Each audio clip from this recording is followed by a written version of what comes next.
नमस्कार, आप देख रहे हैं खबर फास्ट का खास कार्यक्रम ई संवाद और मैं हूं आपके साथ शमशेर सिंह।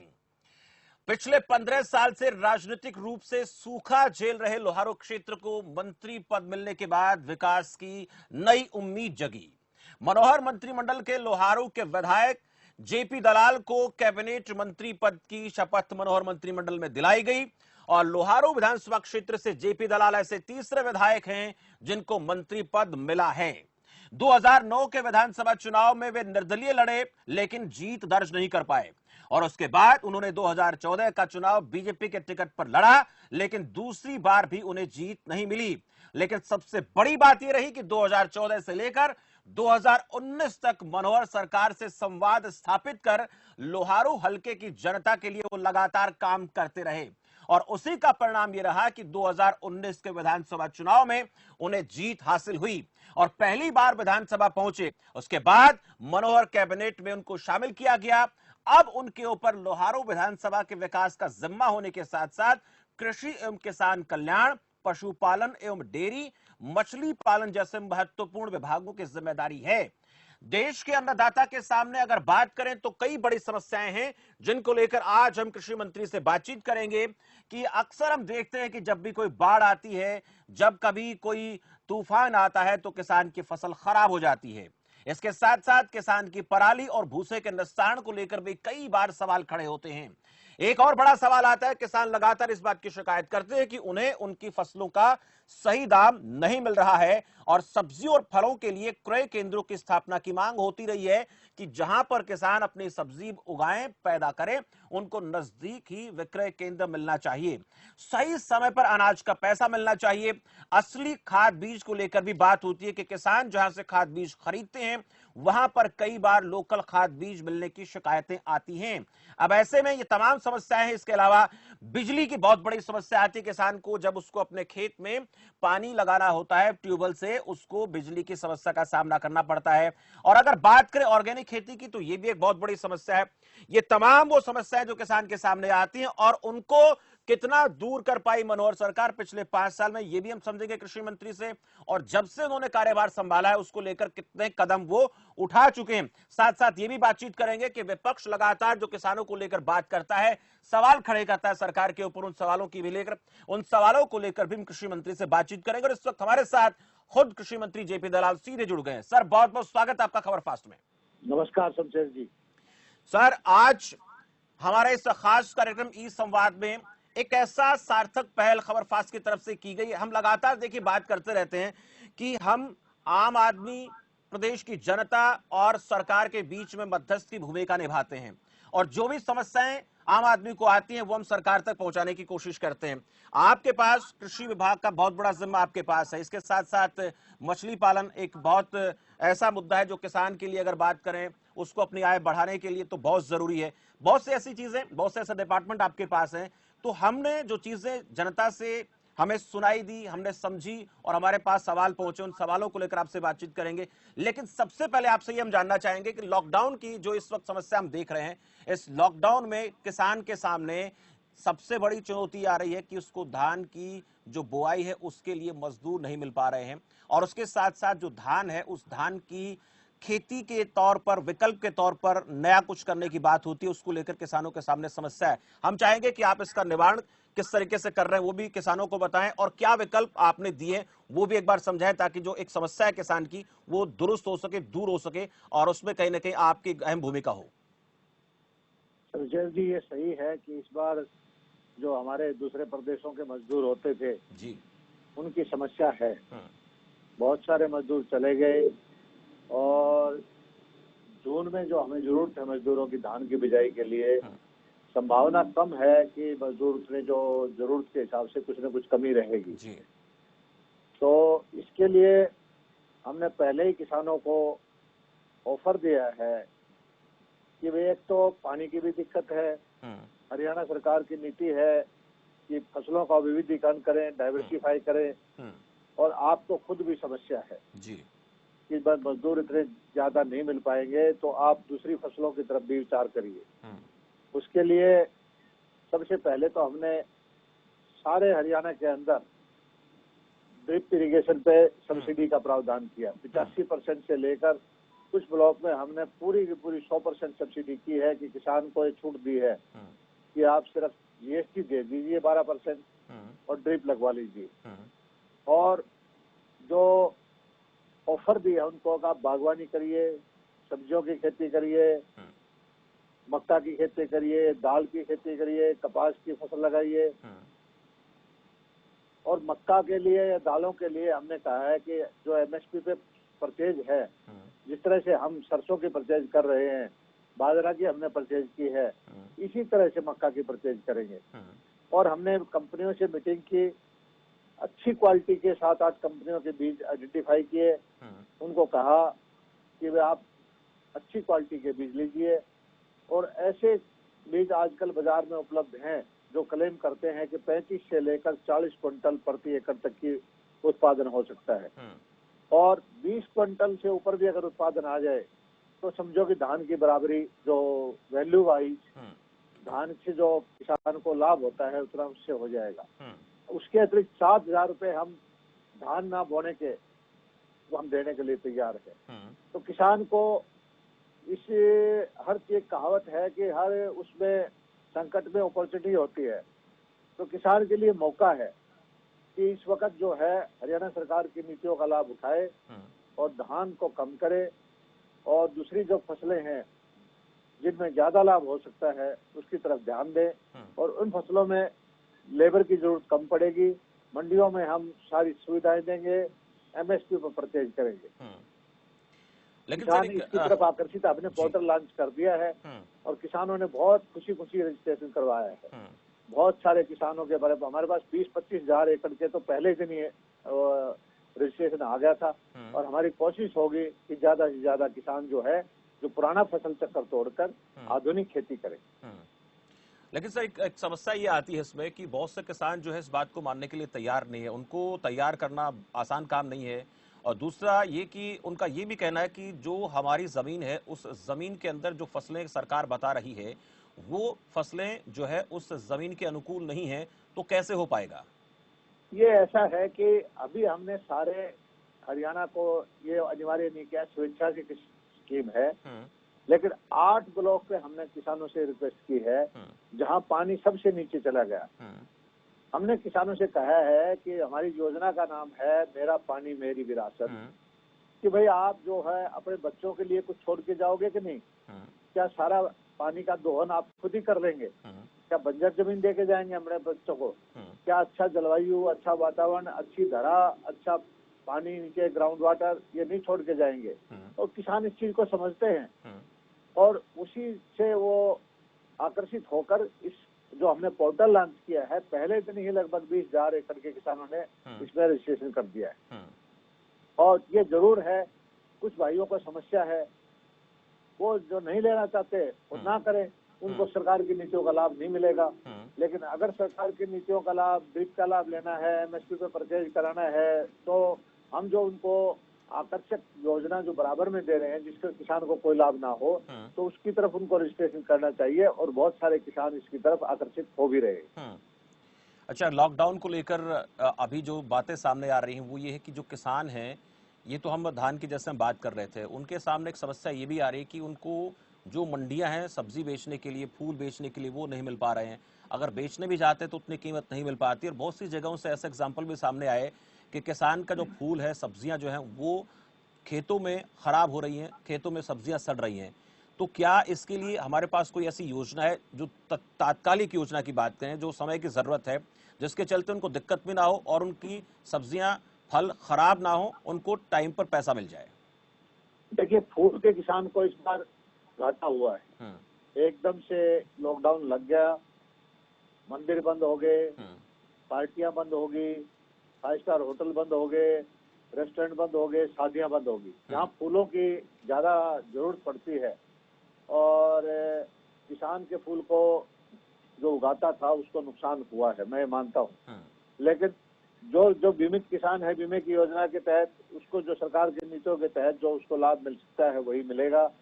सब्जियों के लिए हमने तुरंत एक्टिव होकर काम किया है, क्योंकि हम हरियाणा के आसपास से सारी मंडियां दिल्ली की हैं, गुड़गांव की हैं, नोएडा की हैं।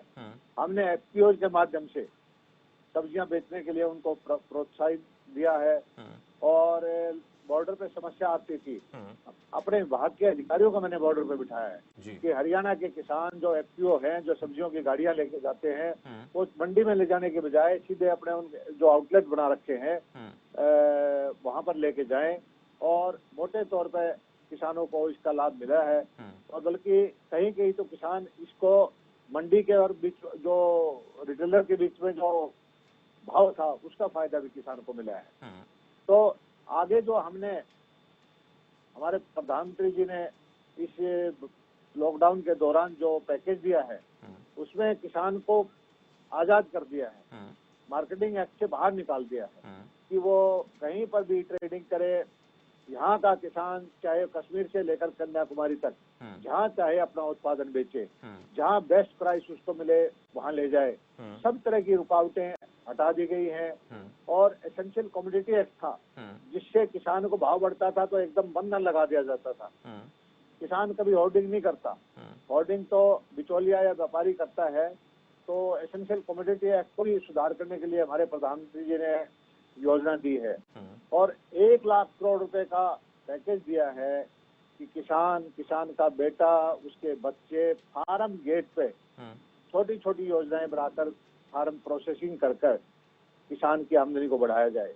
अब छोटा सा उदाहरण देखिए कि हम गेहूं बेचता है, गेहूं पैदा करता है किसान, सारी लागत उसकी आ जाती है 15, 16, 17 रुपए, 19 रुपए में बिकता है। 6 महीने सर्दी गर्मी में मेहनत करता है। उसी गेहूं को अगर आप आटा बना दें तो दिल्ली के अंदर आटा 30 रुपए में बिक जाता है। एकदम उसके अंदर 60% वैल्यू एडिशन हो जाती है। चने का है, चने की सिंपल सा तरीका दाल बनाने का है तो दाल की कीमत उसकी जो चने की वैल्यू से 50% बढ़ जाती है। बाजरे का ऐसा हो सकता है, मक्का का ऐसा हो सकता है, बहुत सारी सब्जियों का हो सकता है प्रोसेसिंग यूनिट। तो 1 लाख करोड़ रुपए का जो बजट दिया है ये आप ऐसा आपका मानना है, ऐसा कहना है कि जो किसानों के लिए 1 लाख करोड़ रुपए का राहत पैकेज दिया गया है केंद्र सरकार की तरफ से, हालांकि उसमें से हरियाणा को कितना मिलेगा बड़ा महत्वपूर्ण रहेगा। ये आप कहना चाहते हैं कि छोटे छोटे जो उद्योग है किसान अपनी मर्जी से लगा पाने में सक्षम हो पाएगा और जो हम बात कर रहे हैं कि आत्मनिर्भर भारत की, उसमें हम कदम बढ़ा सकते हैं अगर ऐसा आने वाले दिनों में हमें कुछ नजर आता है तो, ये आप मानना चाहते हैं? जी, क्यों नहीं। आप देखिए किसान को चाहिए क्या। किसान को साहूकार के मोटे ब्याज से मुक्ति। किसान को मारता है ऊंचा ब्याज, 30%, 40%, 50% तक मुझे पता है छोटे छोटे किसानों का शोषण होता है। उनको साहूकार जो है इतनी उगाही कर लेता है, इतने पूंजी की जब जरूरत होती है शॉर्ट टर्म लेता है, बड़ा भारी ब्याज देना पड़ता है। मोदी जी ने जो योजना लेके आए हैं, अभी इस पैकेज के अंदर मोदी जी ने कहा है कि 2 लाख करोड़ रुपए अतिरिक्त देंगे किसान क्रेडिट बढ़ाने के लिए। और ये पहले वाले किसान नहीं है, जमीन जिनके पास थी, छोटे छोटे किसान जिनके पास जमीन है या नहीं है, भेड़ बकरी पालने वाले किसान, गाय पालने वाले किसान, भैंस पालने वाले किसान, मछली का फार्म बनाने वाले किसान, उनको छोटे छोटे लोन देकर उनको सक्षम बनाने के लिए जो ये योजना है, ये भारतवर्ष की अर्थव्यवस्था को बदलने के लिए एक क्रांतिकारी कदम हमारे प्रधानमंत्री जी ने इस लॉकडाउन के दौरान उठाया है। हरियाणा एक ऐसा प्रदेश है सर, जैसे उसमें अलग अलग जगहों पर अलग अलग प्रकार की खेती होती है। दक्षिण हरियाणा की बात करें तो वहाँ तो आप उस इलाके से आते हैं, आपको पूरी जानकारी है।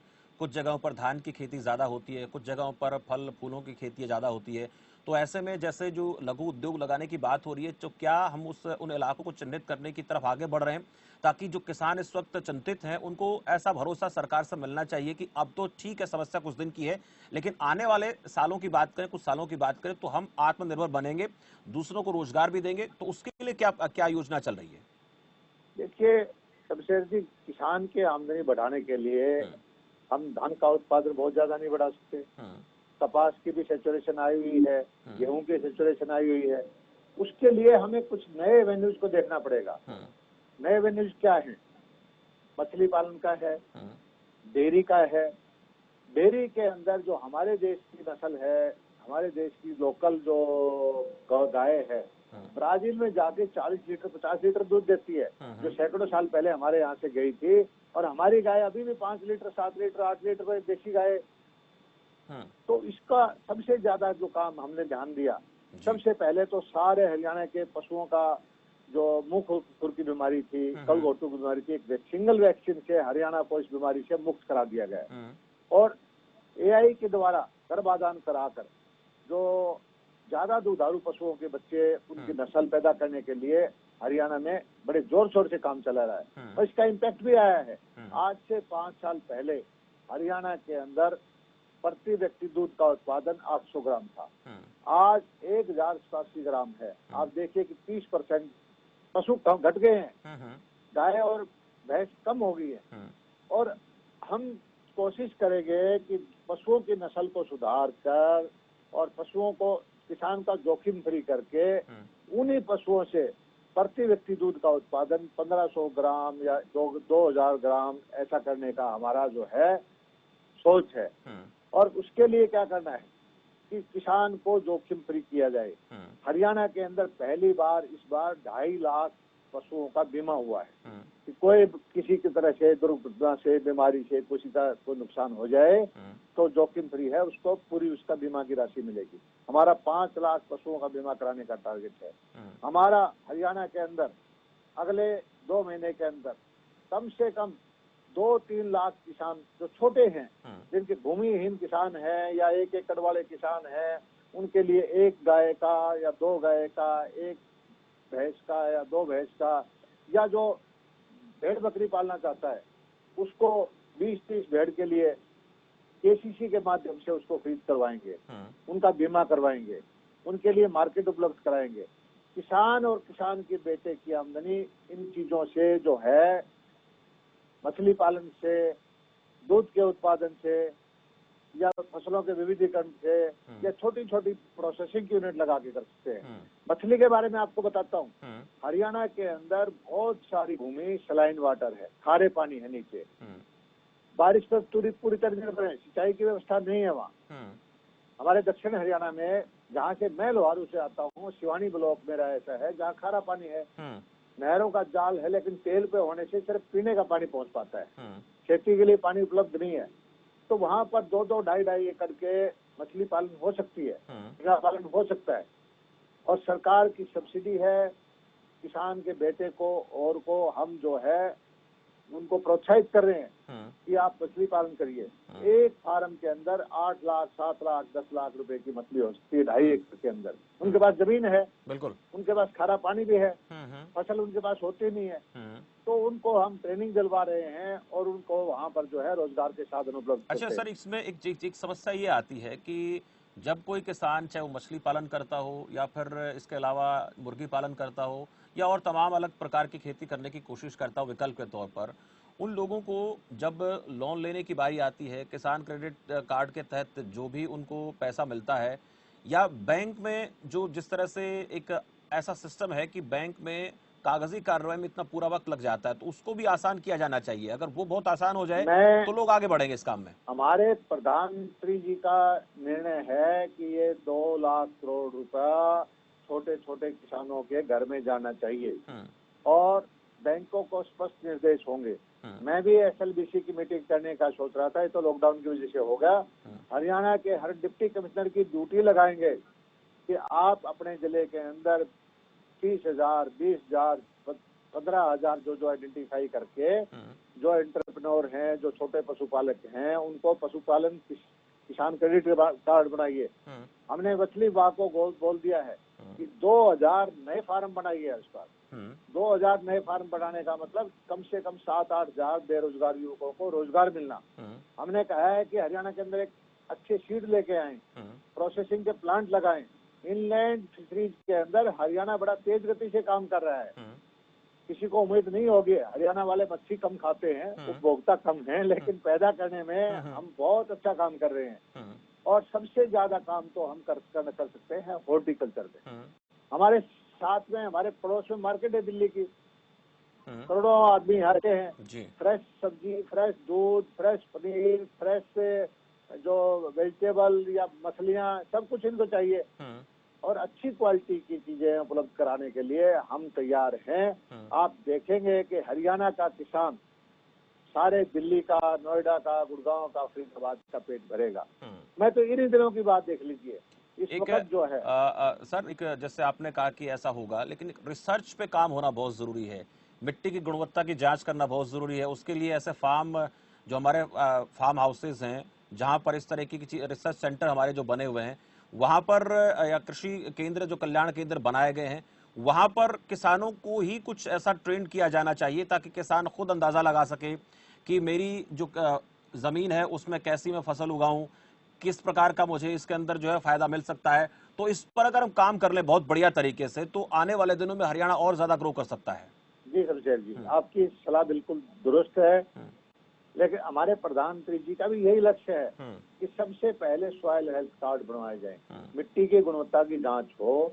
और हरियाणा के अंदर हमने आज से 5 साल पहले 26 लाख थे, उसको 86 लाख पे ले गए सॉइल हेल्थ कार्ड। हमारे यहाँ हर मार्केटिंग बोर्ड की मंडी के अंदर सॉइल टेस्टिंग लेबोरेटरी हमने स्थापित करने के लिए हमारे मुख्यमंत्री श्री मनोहर लाल जी ने आदेश कर दिए हैं कि किसान के दरवाजे पे जाए सुविधाएं सारी।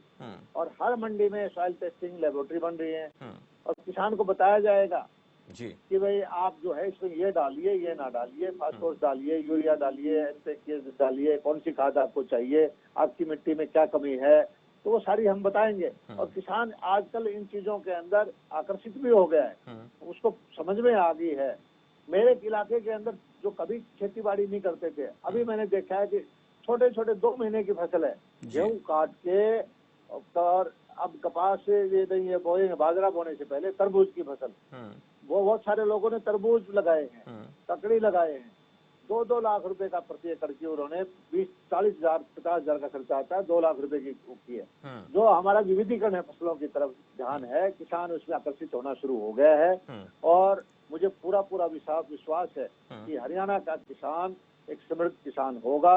और हरियाणा का किसान नरेंद्र मोदी जी के जो लक्ष्य है कि किसान की आमदनी को दुगना करना है, 2022 में से पहले ही हम पूरा करेंगे। और उसका तरीका यही है कि बागवानी की तरफ हम ध्यान दें, सब्जियों की तरफ हम ध्यान दें, दूध का उत्पादन वाले, जो अच्छे उत्पादन वाले पशुओं के, उनके एआई के द्वारा और सेक्स सीमन के द्वारा उनके इंश्योरेंस करा के किसान को अच्छी पूंजी दीजिए। बिल्कुल, इससे रास्ते खुल सकते हैं, किसान उन्नत हो सकता है। और जो हम लागत मूल्य का किसान का उससे बेहतर उसको लाभ देने की बात करते हैं, वो सफल हो सकता है। एक और बड़ा महत्वपूर्ण सवाल है कि बजट में 5,640 करोड़ इस बार कृषि के क्षेत्र को मिला, लेकिन अब परिस्थितियां थोड़ी अलग तरीके की हैं। जिस तरह से लॉकडाउन है, देश में कोरोना का संकट बना हुआ है, तो क्या इसको लेकर कुछ रणनीति बनाई जा सकती है या इस पर के ऊपर काम चल रहा है कि अब क्या करें, क्या नया हो सकता है? क्योंकि परिस्थितियां अलग हैं, ऐसा पहले कभी हुआ भी नहीं है। जी बिल्कुल जबरदस्त चैलेंज है। सरकार के रेवेन्यू के सोर्स पिछले 2 महीने से बिल्कुल बंद हो चुके हैं। जो हमारी प्राप्तियां होनी थी उसका 10% 15% हमारी आ रही है। और सरकार के सामने चैलेंज है कि इस साल कैसे सर्वाइव करें। लेकिन खेती बाड़ी की तरफ हमारे मुख्यमंत्री मनोहर लाल जी का पूरा ध्यान है। हमारी अभी मीटिंग हुई पिछले हफ्ते मीटिंग की, फसलों के जो विविधीकरण के लिए, धान रोपाई के लिए उन्होंने तुरंत ना पैसे होते हुए भी कहा कि सबसे पहले प्राथमिकता से 170 करोड़ रुपए डाल दी जाए। और ये भी कहा कि हमें किसान पे पूरा भरोसा है। किसान जो पोर्टल पर रजिस्टर करा देता है, 2,000 रुपए बोने से पहले उसके खेत में डाल दिए ताकि उसको जो महंगा बीज है, मक्का का बीज है, दालों का बीज है या कोई और नई फसल वेजिटेबल का तरफ जाता है।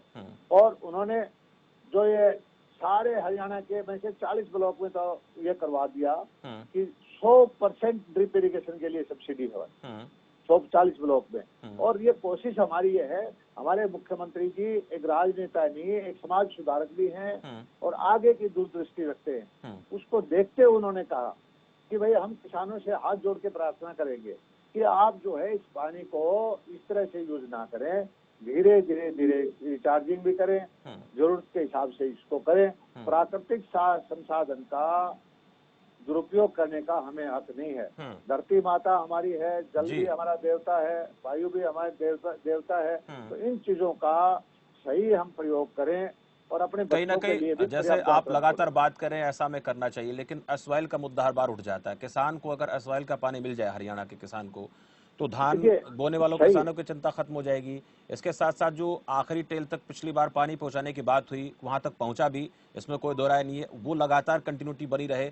तो इस पर कहीं ना कहीं काम होना जरूरी है और समय भी थोड़ा सा हमें ध्यान रखना पड़ेगा। एक चीज और मैं आपसे जानना चाहूंगा कि विपक्ष लगातार इस बात के आरोप लगाता रहा है कि फसलों का जो कीमत है, जो दाम है, वो सही समय पर मिलता नहीं है, पूरा नहीं मिलता है। गेहूं की फसल को लेकर कांग्रेस ने आरोप लगाए कि अभी तक किसानों को पेमेंट पूरी नहीं मिली है, फसलों की खरीद को लेकर आरोप लगाती रहती है। तो विपक्ष भी कहीं ना कहीं सरकार को इस कोरोना संकट में जहां जहां उनको लगता है कि उन मुद्दों पर घेरने की कोशिश करता है। हालांकि हो सकता है उनमें कुछ बातें उनकी सही भी हो, कुछ जगह पर राजनीति भी होती हो। विपक्ष का काम अपनी राजनीति करना है, लेकिन मैं एक चीज को बताता हूँ, विपक्ष ने इस बार जो मंडियां हमारी चली, पूरा किसानियों को, आड़ती भाइयों को और भड़काने की कोशिश की और यहाँ तक कहा कि इस बार जो है हम किसान की परचेज ना करें और कोरोना के बाद कर लें। और पूरी तरह तरह के अनर्गल आरोप लगाए कि हम सक्षम ही नहीं होंगे, जिस गति से हम प्रोक्योरमेंट कर रहे हैं 3 महीने तक हम किसान की फसल नहीं ले पाएंगे। लेकिन मैं आपके सामने आंकड़े बताना चाहता हूँ। पिछली बार सरसों की परचेज हमने 6.5 लाख मीट्रिक टन की थी, इस बार 8 लाख आज तक परचेज हम कर चुके हैं। आधे से ज्यादा पैसा हम किसान के खाते में डाल चुके हैं। बाजरा की परचेज हमारे मुख्यमंत्री जी ने शुरू की और धीरे धीरे करके जो केंद्र सरकार के अलग एमएसपी पे जो परचेज करती है, उससे हम अपने संसाधन से परचेज कर रहे हैं। और इस बार गेहूं की परचेज 70 लाख मीट्रिक टन को क्रॉस कर चुकी है। 8-9 हजार करोड़ रुपए किसान के खाते में जा चुके हैं। सरसों के 2-2.5 हजार करोड़ रुपए किसान के खाते में जा चुके हैं। जो बीमित किसान थे उनके मुआवजे के पैसे उनके खाते में जा चुके हैं। किसान, आप जाके देखिए, किसान खुश है। एक चीज मानते हैं कि कांग्रेस खुश नहीं है। कांग्रेस खुश क्यों नहीं है कि कांग्रेस की को जनादेश नहीं मिलता, जनता उसको स्वीकार नहीं करती, तो वो अपनी चीज जो है, हालांकि अपोजिशन पार्टी को सकारात्मक जो है मुद्दे उठाने का और कोई चीज सही जनता की बात करने का है, लेकिन इस वक्त जो मैं कांग्रेस का जो रवैया आया पिछले 2 महीने में कोरोना के संकट काल में, वो जनता के हित के लिए नहीं, वो अपनी पार्टी के हित के लिए बात करते रहे हैं। ये बड़े दुर्भाग्य की बात। और दूसरी बात पानी की, एसवाइल में आपने कहा ये मुद्दा सुप्रीम कोर्ट में है। हरियाणा के मुख्यमंत्री जी ने ही ये फैसला करवाया था कि नहर बनेगी। और एसवाइल के अलावा भी उन्होंने जो हमारे प्रधानमंत्री जी से मिलकर लखवाड़ डैम है, रेणुका डैम है, पानी के लिए वहाँ पर काम शुरू हो चुका है। जितना पानी उत्तराखंड में वहाँ से मिलेगा वो तो मिलेगा ही मिलेगा। यहाँ से भी हम उतना ही पानी जो हिमाचल के रास्ते जो है, जो जमुना के तरीके से ये उम्मीद हम कर सकते हैं कृषि मंत्री जी की बहुत जल्द जो समस्याएं हैं, आपने भी कहा कुछ समस्याएं हैं जिनको दुरुस्त करना जरूरी है। पानी को लेकर चाहे बात करें या फिर जो असली सही बीज उनको मिलना चाहिए, इसके साथ साथ अगर उनकी सब्जियां उनकी सही समय पर खरीदारी होनी चाहिए, कुछ ऐसी चीजें जिन पर काम होना बाकी है और आने वाले दिनों में उन पर काम होता हुआ हम देखेंगे। ऐसी उम्मीद हम सरकार से करते हैं। बहुत बहुत आभार आपका मैसेज जुड़ने के लिए। धन्यवाद जी। तो कृषि मंत्री जेपी दलाल से बातचीत कर रहे थे, जिनका यह कहना है कि लगातार कोशिश चल रही है किसान को सही दिशा में ले जाने की, उसकी फसलों की कीमत सही मिलने की, इसके साथ साथ फलों की, सब्जियों की खरीदारी को लेकर और जो एसवाइल के पानी को लेकर दिक्कत हो रही है उसके लिए भी प्रयास लगातार सरकार की तरफ से किए जा रहे हैं। और ये भी कहना है कि आत्मनिर्भर किसान को बनाने के लिए जहां जहां हमें जरूरत पड़ेगी वहां उसी तरह के प्रोजेक्ट सरकार की तरफ से लगाए जाएंगे। तो उम्मीद करते हैं कि हिंदुस्तान का जो अन्नदाता है उसको हरियाणा में खासकर किसी दिक्कत का सामना न करना पड़े और जो समस्याएं उसके सामने आती है उनको सरकार गंभीरता से ले। फिलहाल इस खास संवाद में इतना ही। मुझे दीजिए इजाजत और आप देखते रहिए खबर फास्ट। नमस्कार।